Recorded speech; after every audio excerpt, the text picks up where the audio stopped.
Chapter 20 The Day of Our Deliverance. Bulkley and the 58 other castaways on the Speedwell were back on course, drifting slowly through the Strait of Magellan toward the Atlantic. The Speedwell, in its battered, leaking condition, was unable to sail close to the wind, and Bulkley struggled to maintain his course. "It is enough to deject any thinking man to see that the boat will not turn to windward," he wrote it, adding that the vessel kept swimming so poignant upon the sea. Bulkley also served as the chief navigator, and without a detailed chart of the region he had to piece together clues about the landscape from Narborough's account, and match them with his own observations. At night, dizzy and haggard, he read the stars to fix the ship's latitude. During the day he estimated its longitude through dead reckoning.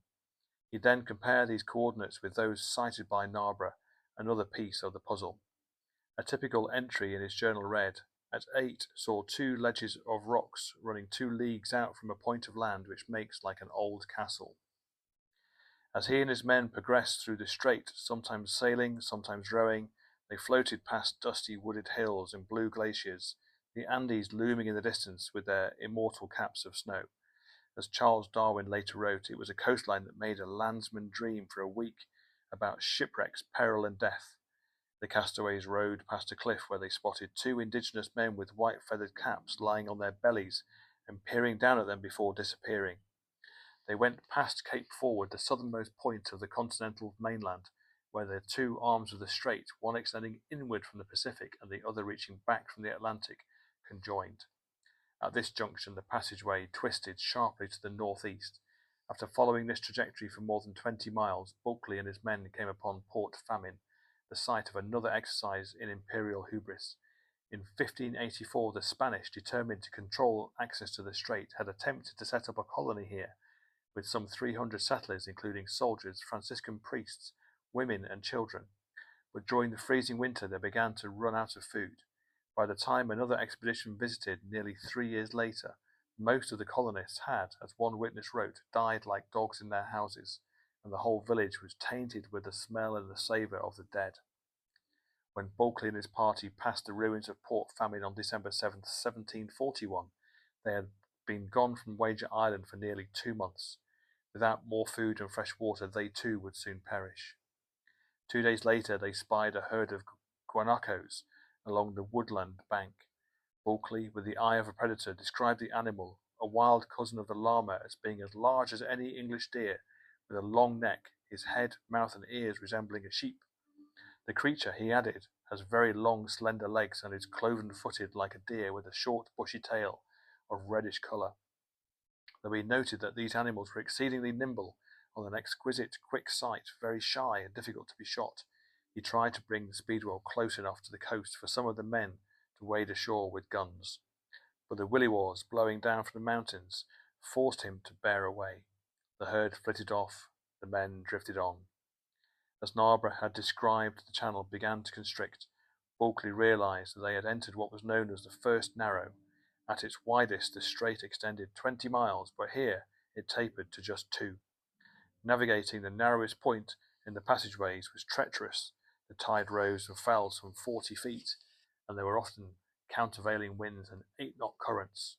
It was night time when the castaways began sailing through the 9-mile-long chute, and they strained to see in the dark. For hours they manoeuvred between the shrouded banks, trying to avoid the shoals and curtail the boat's constant leeward drift until, at dawn, they emerged from the chute. On December 11th, as they rowed on, Bulkley noticed a bluff in the distance with several majestic white cliffs. He felt a shiver of recognition. It was the Cape of 11,000 Virgins, which he had passed with Anson's squadron nearly a year earlier on the way to Cape Horn. Bulkley and his party had reached the strait's eastern mouth and were being swept into the Atlantic. They had not only made it through the 350-mile passageway in their jury-rigged boat, they had also, thanks to a remarkable feat of navigation by Bulkley, taken, even with their initial false start, only 31 days, a week faster than the Ferdinand Magellan and his armada. Still, the port of Rio Grande, which was the closest settlement in Brazil, was more than 1,600 miles north, and to get there they would have to traverse a coastline, now part of Argentina, under Spanish control, which meant that they would face the added danger of being captured, and except for a bit of raw flour, they were out of food. The men decided that they had no choice but to risk landing a hunting party, and they set their course for a bay where Narborough had reported seeing a small island with seals.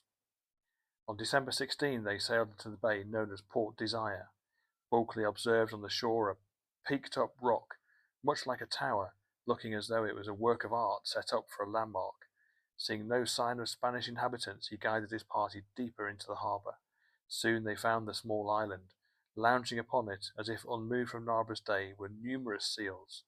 Bulkeley was able to anchor close enough to the shore that he and the rest of the men, including the non-swimmers, could climb overboard with their guns, wading up to their necks in water. As soon as they stepped onto the island, they began deliriously picking off the seals. They smoked the meat over a fire and ravaged their rations, the people eating greedily, as Bulkeley put it. Before long, many of the men had collapsed in sickness. Most likely they were suffering from what is now known as refeeding syndrome, in which a starved person, after suddenly ingesting large quantities of food, can go into shock and even die. Scientists later noticed this syndrome when it befell prisoners released from the concentration camps after World War II. The purser, Thomas Harvey, perished after consuming several rations of seal, and at least one other castaway died shortly after tasting what he thought was his salvation. The surviving men resumed, following the coastline northward. Not long afterward, their stores of seal began to run out. Bulkeley could not stop many of them from fighting over the last rations. Soon all the food was gone anyway. To go from hence without meat or drink is certain death, Bulkeley wrote. Once again they attempted to land a hunting party, but now the seas were so rough that they had to anchor at a distance from the shore. A man would have to swim through the breakers to reach the land.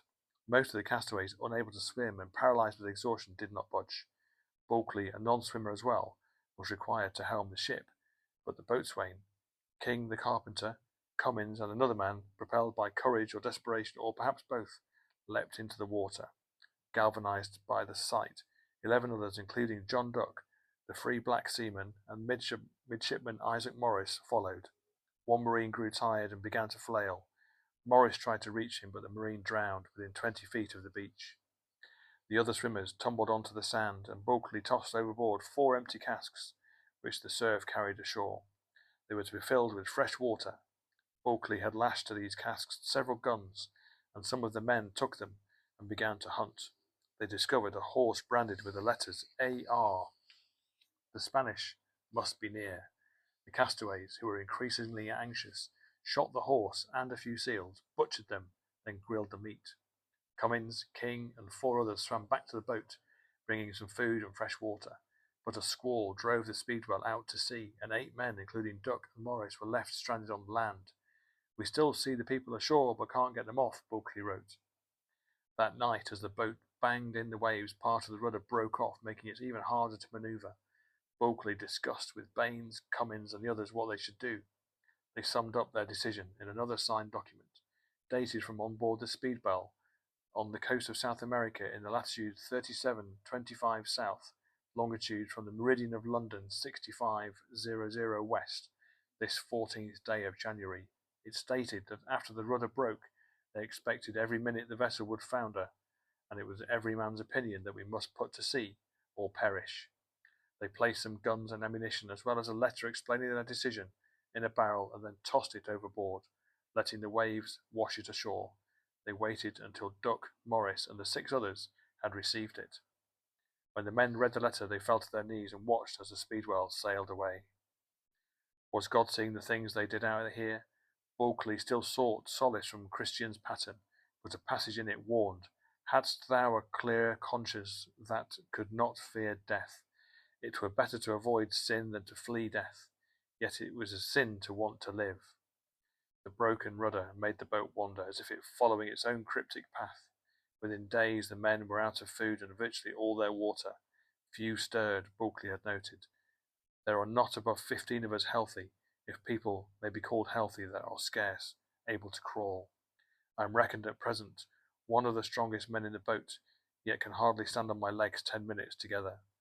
We that are in the best state of health do all we can to encourage the rest.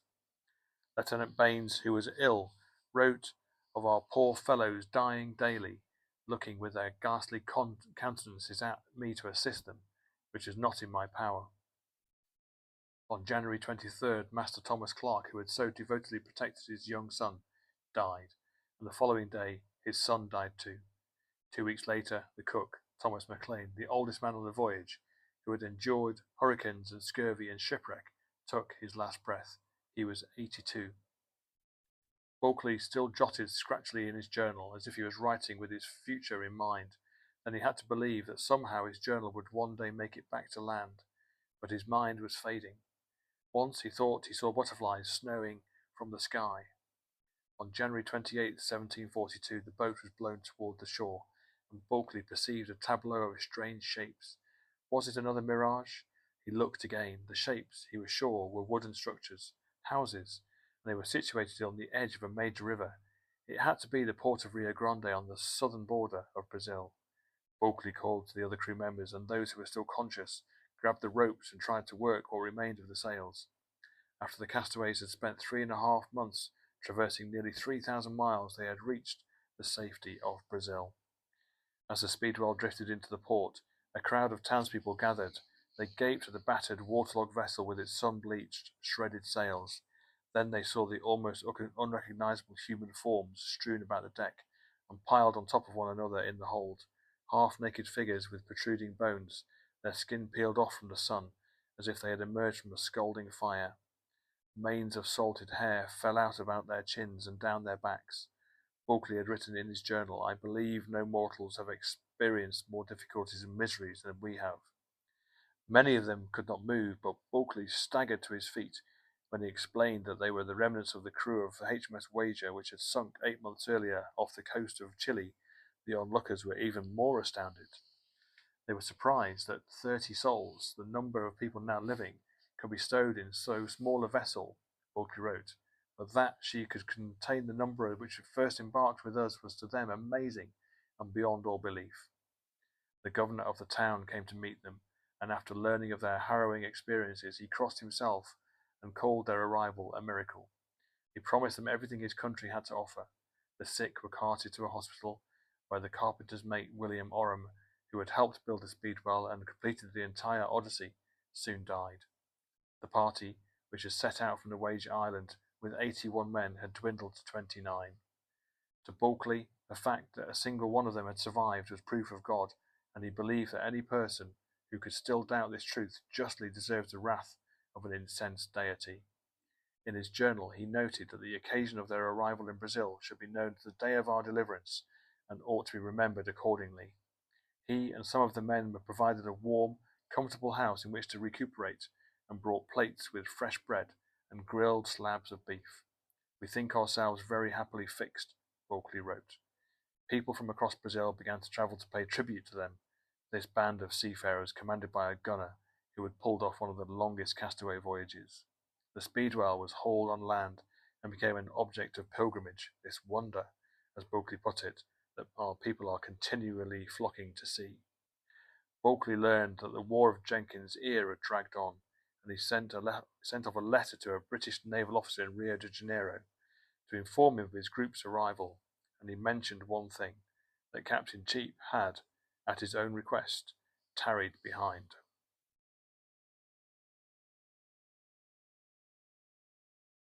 So that is the end of part 5 of The Wager. Part 4, and next is part 5, which is called Judgment.